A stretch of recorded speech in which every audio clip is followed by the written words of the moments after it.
আসসালামু আলাইকুম।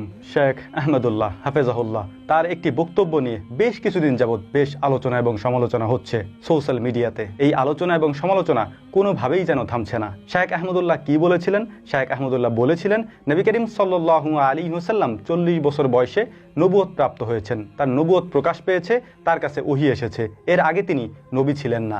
এ কথা শেখ আহমদুল্লাহ বলেছেন, আর এই কথা নিয়েই যত আলোচনা এবং সমালোচনার সূত্রপাত হয়েছে। এখন কথা হচ্ছে, এত আলোচনা সমালোচনা হওয়ার পরেও শেখ আহমদুল্লাহ কেন এ বিষয় নিয়ে কথা বলছেন না? এ বিষয়টি জাতির সামনে প্রকাশ করছেন না। তার বক্তব্যটি কেন তিনি পর্যালোচনা করে জাতিকে পরিষ্কার করছেন না? একটা কথা আপনাদেরকে শুরুতেই বলে নিই, শেখ আহমদুল্লাহর পক্ষে যারা কথা বলছেন এবং শেখ আহমদুল্লাহকে যারা ঠিক মনে করছেন তারা কখনোই বেঠিক বলবেন না, এইটা স্বাভাবিক। আবার যারা শেখ আহমদুল্লাহর বিরোধিতা করছেন কিয়ামত পর্যন্ত তারা কখনোই শেখ আহমদুল্লাহর পক্ষে কথা বলবেন না, এইটাই স্বাভাবিক। সোশ্যাল মিডিয়ার মাধ্যমে আমরা এতদিনে এটাই